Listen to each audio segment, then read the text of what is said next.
성경 한 절 보겠습니다. 성경은 창세기 3장 15절 한 절 보고 창세기 11장 1절 한 절만 보겠습니다. 창세기 3장 15절을 내가 너로 여자와 원수가 되게 하고 내 후손도 여자의 후손과 원수가 되게 하느니 여자의 후손은 내 머리를 상하게 할 것이요 너는 그의 발꿈치를 상하게 할 것이니라 하시고 아멘. 창세기 11장 1절 한 절입니다.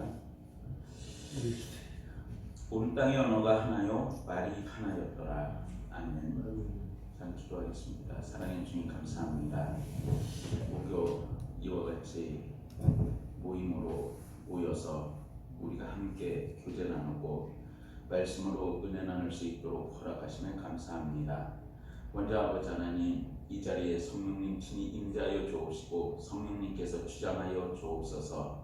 그리하여 아버지 하나님, 우리의 이 모임이 이제 대한민국을 살리고 인천을 살리고 전 세계를 살리는 모임이 되어질 수 있도록 은혜를 더하여 주옵시고 많은 열매를 통하여 하나님께 영광 돌릴 수 있는 귀한 모임으로 축복하옵소서. 부족한 종이 말씀을 들고 섰습니다. 두렵고 떨림으로 서싸움에 증거할 때에 사람의 입술로 대언치 않도록 도와주옵시고 살아계신 하나님의 말씀만 대언되어지는 귀한 은혜의 복된 시간으로 축복하옵소서. 감사하고 우리 구주 예수님의 이름으로 기도드리옵나이다. 아멘. 할렐루야. 반갑습니다. 하나님께서 참 지난 일주일 우리를 지켜주셨기 때문에 우리가 오늘 이 자리에 이와 같이 함께 만날 수 있는 은혜를 베풀어 주신 줄로 믿습니다. 우리의 생사하복은 주님께 달려있죠. 우리의 생사하복은 주님께 달려있고 우리는 주님이 없으면 아무것도 할 수가 없습니다. 그것이 제가 지난주에 간증드렸듯이 주님께서 저에게 주신 겁니다. 주님이 계시지 않는다 그러면 우리가 설교를 할 수 있을까요? 주님이 계시지 않는다 그러면 우리는 설교할 수가 없습니다. 주님이 계시지 않는다면 우리의 삶이 존재할까요? 주님이 계시지 않는다면 우리의 삶도 존재할 수가 없습니다. 또한 우리가 가지고 있는 모든 것들을 나의 힘으로 이루었다라고 과연 생각을 하고 계십니까? 나의 힘으로 이룬 것은 그 어느 것 하나 없습니다. 오직 우리가 현재 호흡하고 있는 것도 하나님의 은혜요. 우리가 이 자리에서 이와 같이 한 자리에 모일 수 있었던 것도 하나님의 은혜입니다. 우리가 하나님의 은혜가 아니라면 결코 이 자리에 나올 수도 없었고 우리가 존재할 수도 없었고 이 지구 대한민국이 존재할 수도 없었고 지구가 존재할 수 없었을 뿐만 아니라 전 우주가 존재 자체를 할 수가 없습니다. 왜 그렇습니까? 성경은 다음과 같이 우리에게 증거합니다. 태초에 하나님이 천지를 창조하십니다. 태초에 하나님께서 천지를 창조하셨다고 말씀을 하고 계십니다. 또한 요한복음 1장 1절에 가서 보면은 태초에 말씀이 계시니라 이 말씀이 하나님과 함께 계셨으니 이 말씀은 곧 하나님이십니다 라고 성경은 우리에게 말씀을 하고 있습니다. 그렇기 때문에 이 우주 만물이 누구로부터 시작되었습니까? 하나님으로부터 시작되었고 우리가 요한계시록 마지막 장에 가서 보면 다음과 같은 말씀으로 우리에게 증거를 하고 있습니다. 어떠한 말씀인가? 요한계시록 22장 20절에 가서 보니까 이것들을 증거하시니까 이르시되 내가 진실로 속히 오리라 하시거늘 아멘. 주 예수여 오시옵소서. 주 예수의 은혜가 모든 자들에게 있을지어다 아멘 이라고 성경은 우리에게 증거를 하고 있습니다. 그렇습니다. 우리가 이 태초에 하나님이 천지를 창조하신 것은 이 하나님 혼자 하신 작품이 아니라 예수님이 함께 계셨고, 예수님이 함께 계셨을 뿐만 아니라 성삼위 하나님께서 이 우주 만물을 친히 말씀으로 창조하셨습니다. 그렇기 때문에 우리가 이 우주 만물 속에서 우리가 존재할 수 있는 이유, 이 우리가 존재할 수 있는 이유 중에 하나는 바로 우리 주님이 계시기 때문에 가능하고, 이 주님은 마지막 때 다시 오실 것이다. 그래서 우리 주님은 시작부터 끝까지 만물의 주인이 되신다. 아멘. 시작부터 끝까지 만물의 주인이 되시는 주님은 오늘 이 시간 우리와 함께 하신다. 아멘. 이 주님이 함께 계시기 때문에 우리가 하나님 앞에 찬송할 수 있고, 아멘. 하나님 앞에 감사할 수 있고, 하나님 앞에 나아올 수 있다. 그래서 아멘. 오늘 우리는 하나님 앞에 온전히 우리가 감사할 수밖에 없는 그와 같은 구조로 하나님은 우리를 만드셨다. 아멘. 우리의 삶 속에 주님이 빠진다고 하면 과연 우리의 삶이 온전히 존재 가치가 있을까? 우리의 삶 속에서 우리 주님이 계시지 아니한다면 과연 우리가 존재 가치가 있을까? 하나님께서 처음에 저한테 말씀을 주시는데, 너는 미선자다. 너는 미선자다. 미선자인 이유가 두 마음을 품었기 때문이다. 두 마음을 품었기 때문에. 근데 우리 사람은 항상 이 두 마음을 품습니까? 품지 않습니까? 우리 마음은 초속으로 변하는 것이 우리 인간의 마음이죠. 그렇기 때문에 우리의 마음은 항상 두 마음을 품습니다. 그래서 사도 바울이 오라 나는 공고한 사람이로다 라고 고백을 한 것 아니겠습니까? 우리는 이 두 마음을 품고, 이 두 마음 가운데서 하나는 선한 마음이요, 하나님이 주시는 은혜의 마음이요, 하나는 우리 그 육체가 아직 우리가 이 세상에 살고 있는 후로 쓴 열매의 두 마음이 항상 충돌하는 것이 우리 인생입니다. 이 인생에 필요한 것은 오직 우리 주 예수 그리스도만이 우리에게 영원한 소망이 되십니다. 그런데 오늘 본문 말씀에 보면 다음과 같은 말씀으로 우리에게 증거를 하죠. 어떻게 증거합니까? 내가 너로 여자와 원수가 되게 하고 내 후손도 여자의 후손과 원수가 되게 하리니 여자의 후손은 내 머리를 상하게 할 것이요 너는 그의 발꿈치를 상하게 할 것이니라 하시고 라고 성경은 우리에게 증거하고 있습니다. 어떤 말씀입니까?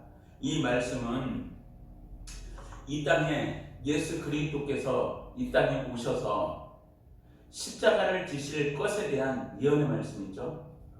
이 십자가를 지게 될 예언의 그 모습인데, 우리 주님께서 무엇을 갖는다고 말씀합니까?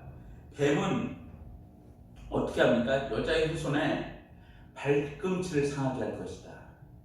우리 주님이 상할 것에 대해서 분명히 예언하고 계십니다. 우리 주님이 상한다는 것이 무엇입니까? 우리 주님께서 상한다는 것은 침례 요한의 제자가 침례 요한 뭐라고 증거합니까? 침례 요한 보라 세상 죄를 지고 가는 하나님의 어린 양이로다.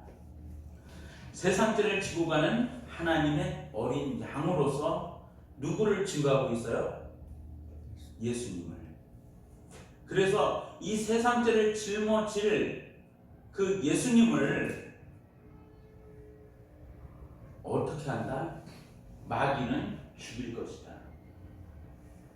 그러나 우리 주님은 어떻게 하신다고요? 뱀의 머리를 완전히 이길 것. 우리 주님이 상합니다. 우리 주님이 상하고 해를 입습니다. 그러나 거기서 끝나는 것이 아니라 이제 우리 주님께서는 십자가상에서 우리를 위해서 죽으셨지만 부활하셔서 뱀의 머리를 완전히 지질겨버리고 우리 주님께서 저 악한 원수 마귀의 계계에서 승리하게 되는 놀라운 축복으로 하나님께서는 창세기 3장 15절에 우리에게 말씀해 주고 계십니다. 아멘. 이것이 바로 우리가 잘 아는 복음의 핵심입니다. 원시계시이자 우리 주님께서 우리 인류를 어떻게 구원하실 것, 우리 인류를 어떻게 다루실 것인가에 대한 분명한 구원의 확증을 우리 주님께서는 우리에게 창세기 3장을 통해서 허락하고 계십니다. 아멘. 그런데 제가 여쪽에서 끝나는 것이 아니라 창세기 11장에 또 하나의 본문을 읽었습니다. 창세기 11장은 우리가 너무나 잘 아는 말씀입니다. 창세기 11장은 어떤 말씀입니까? 바벨 탑에 대한 말씀이죠. 이 바벨탑을 우리는 유의해서 역사적으로 관찰해 볼 필요가 있습니다. 왜 역사적으로 관찰해 볼 필요가 있을까요? 이 바벨탑 사건에서 두 가지의 역사가 한 번에 나타납니다. 이 바벨탑 사건에서 두 가지의 사건이 나타나는데, 첫째는 하나님께서 언어를 혼잡게 하셨죠. 그래서 바벨이죠. 언어를 혼잡게 하시고 그 다음에 하나님께서 흩으셨습니다. 그러면 이 바벨탑에서 어떠한 일이 있었는가를 우리는 한번 살펴보아야 됩니다. 이 바벨탑 사건을 우리가 눈여겨보아야 될 것이 왜인가? 여기서 종교가 나뉩니다. 여기서 하나님의 백성과 세상 백성이 나뉘는 사건이 발생합니다. 이 바벨의 그 사건을 우리가 다시 한번 유심히 살펴보면 다음과 같은 말씀으로 우리에게 증거합니다. 창세기 11장 4절에 가서 보면 또 말하되 자 성읍과 탑을 건설하여 그 탑 꼭대기를 하늘에 닿게 하여 우리 이름을 내고 온 지면에 흩어짐을 면하자 하였더니 라고 성경은 우리에게 증거하고 있습니다. 여기서 중요한 것은 흩어짐을 면하자 했죠. 그리고 이제 하늘에 이 탑을 닿게 하여, 이것은 어떠한 의미를 가지고 있는지를 우리가 생각을 해봅시다. 간단하게 생각이 들 거예요. 또 말하되 자 성읍과 탑을 건설하여 그 꼭대기를 하늘에 닿게 하여 우리 이름을 내고, 여기서 어떠한 역사가 나타납니까? 배도의 역사가 나타나죠. 그 전에 이 창세기에 보면, 바로 창세기 9장에 가서 보면 인류 홍수 사건에 대해서 분명하게 말씀을 해주고 있습니다. 8장, 7장에 가서 보면 이제 그 인류를 하나님께서 무엇으로 심판하십니까? 노아 홍수를 통해서 심판하셨죠. 노아 홍수를 통해서 심판하신 그 하나님, 그러면 여기서 이제 그 노아의 후손들이 이제 그 번성하기 시작한 노아의 후손들이 어떻게 합니까? 분명히 노아 홍수에 대한 사건을 인지하고 있습니다. 노아 홍수의 사건을 인지하고 있는데, 이제 하나님께서 말씀하셨을 때에 하나님은 다음과 같은 말씀으로 우리에게 분명히 증거를 하셨습니다. 창세기 9장 13절 12절 이하에 가서 보면 다음과 같은 말씀으로 우리에게 증거를 합니다. 하나님이 이르시되 내가 너와 너희와 및 너희와 함께하는 모든 생물 사이에 대대로 영원히 세우는 언약의 증거는 이것입니다. 내가 내 무지개를 구름 속에 두었나니 이것이 나와 세상 사이의 언약의 증거니라. 내가 구름으로 땅을 덮을 때 무지개가 구름 속에 나타나면 내가 나와 너희와 및 육체를 가진 모든 생물 사이에 내 언약을 기억하리니 다시는 물이 모든 육체를 멸하는 홍수가 되지 아니할지라. 라고 성경은 우리에게 말씀을 하고 있습니다. 자, 그렇다면 창세기 11장에 나오는 바벨탑의 사건은 무엇입니까? 하나님이 물로 세상을 무엇하지 않겠다고 말씀하셨어요? 심판하지 않겠다. 하나님께서 세상을 물로 심판하지 아니할 것이다. 하나님의 언약의 증표로서 무엇을 주셨습니까? 무지개를 언약의 증표로 주셨습니다. 그런데 창세기 11장에 가서 보면 인류가 하나님의 말씀을 도전하는 것을 보게 됩니다. 하나님의 말씀을 불신하는 것을 보게 됩니다. 불신하고 도전하는, 그래서 인간만의 유토피아를 건설하고자 하는 그와 같은 모습들을 우리는 발견할 수가 있습니다. 그것이 바로 이거죠.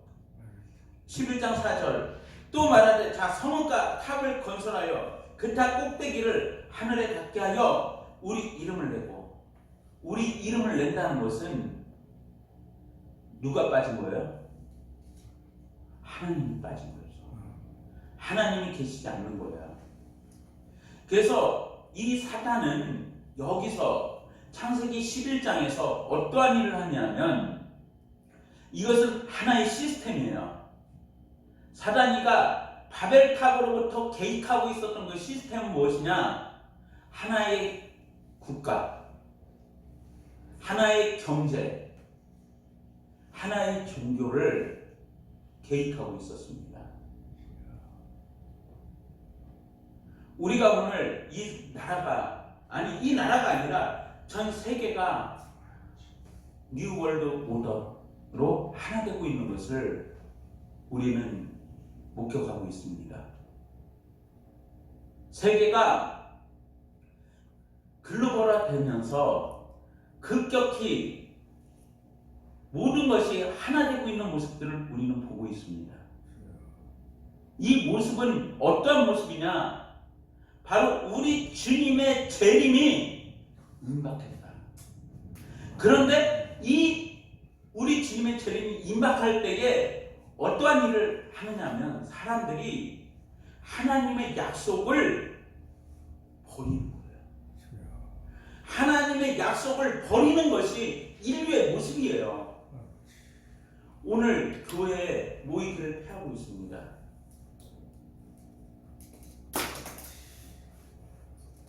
교회가 모이기를 피하고 있고 점점 성도들은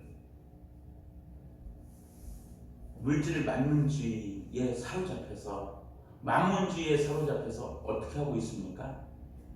하나님의 말씀을 멀리하고 하나님의 말씀을 멀리할 뿐만 아니라 배도하는 일들이 있어지는 것이 바로 오늘 우리의 사건이라는 거죠. 이것은 하나님께서 바벨탑 사건으로 우리에게 주시는 교훈이 있는 거예요. 어떠한 교훈인가? 그것은 바로 이러할 때에 하나님께서 자기 이름을 내고자 했던 바벨을 심판하신 거죠. 이러할 때에 무엇이 임박했느냐 하면 하나님의 심판이 임박했다.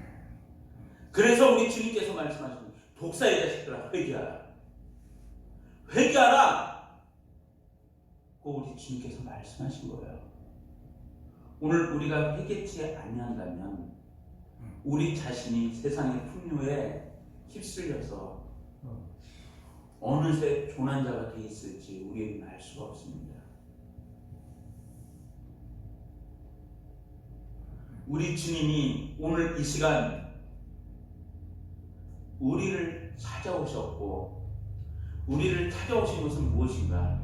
바로 여기에서 또 한 가지 영적인 진리를 보게 됩니다. 어떠한 진리를 보게 되느냐?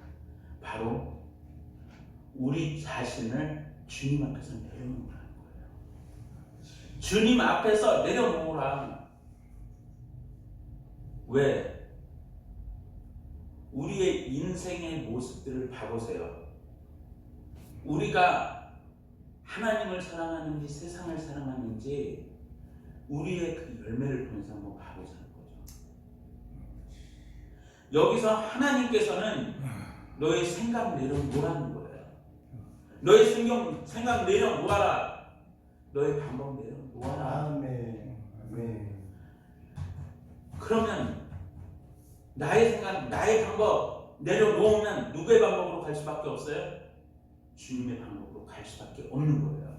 아멘. 여기서 우리 마음속에 주님에 대한 뜨거운 사랑, 주님을 향한 뜨거운 열정, 주님을 향한 우리의 첫신앙의 고백 회복해야 됩니다. 안 그러면 이들이 물로 심판하지 않겠다는 하나님의 말씀을 외면했습니다. 버렸습니다. 그러면서 자기네 흩어짐을 면하자고 했습니다. 자기 이름을 내자고 했습니다. 오늘 말세가 되면 될수록 사람이 자기를 사랑하고 돈을 사랑한다고 성경은 우리에게 말씀을 하고 있죠. 그리고 많은 스승을 준다고 말씀하고 있죠. 오늘 우리의 모습이 과연 어떠한 모습일까요? 과연 오늘 나의 모습이 어떠한 모습일까요? 주님께서는 오늘 우리에게 다음과 같이 말씀합니다. 너가 할 수 있는 것은 아무것도 없다. 너가 할 수 있는 것은 아무것도 없다. 그러면 우리 주님께서 바라시는 것은 무엇일까요? 십자가를 지고 나를 쫓을 것입니다. 아멘. 십자가만 지고 나만 쫓을 것이다 라고 우리 주님께서는 말씀하고 있습니다. 오늘 우리의 삶 속에서 혹시라도 만에 하나라도 나의 이름이 높아지기를 원했습니까? 회개하세요. 나의 이름이 높아지기를 원했다면 회개해야 돼요. 그리고 나의 이름이 높아질 뿐만 아니라 내가 하늘 꼭대기까지 높아지려고 했다면 회개해야 돼요. 회개하지 아니하면 하나님은 바벨탑에서 혼잡게 하시고 흩어버리셨듯이 오늘 우리를 마지막 날에 내가 너를 도무지 알지 못한다 라고 말씀하시며 불같은 심판을 받을 수밖에 없는 것이 바로 오늘 우리의 모습이라는 겁니다.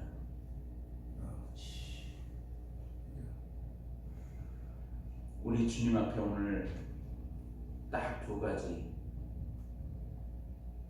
주님은 우리를 위해서 십자가를 아낌없이 지셨고, 그리고 또 한 가지는 우리 주님 앞에 우리가 가지고 있는 모든 것들은 하나의 도구로만 사용되어야 되는 것이지 내가 높아지고자 했던 그러한 마음들, 그러한 교만이 혹시나 내 속에 싹 붙고 있고 내 속에 하나님의 말씀을 불어 잊어버리려고 했다는 그와 같은 불순종의 마음이 있었다면 오늘 우리는 가슴을 찢고 회개하고 주님 앞에 우리의 앞길을 인도받을 수밖에 없는, 모든 것을 내려놓을 수밖에 없는 그와 같은 우리의 모습들입니다. 우리 주님께서는 오늘 이 시간 볼지어다 내가 문 밖에 서서 두드리노니 계십니다. 사단은 죄를 심어줘서 우리 마음속에 아무 기척도 없이 도적놈처럼 살짝 들어와서 기생충처럼 죄악의 구렁텅이로 우리를 몰아가지만 우리 주님은 인격적인 하나님이시라 우리 주님을 모셔드리고 환영할 때 우리 주님께서는 나와 함께 하시고 우리와 함께 하시고 또한 우리 마음속에서 나의 마음속에서 내 생각을 십자가에 못 박게 만드시고 오직 우리 주님만 바라보게 하는 놀라운 축복으로 하나님께서는 우리를 인도하시는 주님이심을 우리가 말씀 속에서 분명히 깨닫고 아멘. 오늘 이 시간도 주님께서 우리에게 주시는 그 성령님의 음성에 귀를 기울여서 아멘 주 예수여 오시옵소서 우리가 고백할 뿐만 아니라 우리가 내가 여기 있나이다 나를 보내소서라고 했던 이사야의 고백처럼 우리가 주님 앞에 이 마지막을 주님의 손에 붙잡혀서 쓰임받는 귀한 우리 목사님들 또한 우리 집사님 저와 여러분들이 되시기를 우리 구주 예수 그리스도의 이름으로 축원을 드립니다. 축원드립니다. 아멘. 사랑의 주님 감사합니다. 부족한 종이 아무 공로 없이 하나님의 말씀을 증거하였습니다. 혹시 사람의 생각으로 잘못 증거된 것이 있습니까? 내려놓게 허락하옵시고 아버지 하나님 오직 우리는 주님 없이는 그 무엇도 할 수 없는 나약한 존재임을 고백하고 주님의 손잡고 한 걸음 한 걸음 하나님의 왕국을 향하여 걸어 나아가고 또한 달려 나아가고 뛰어나갈 수 있도록 은혜를 더하여 주시옵소서. 감사하고 이 모든 말씀 우리 구주 예수님의 이름으로 기도드리옵나이다. 아멘. 아멘.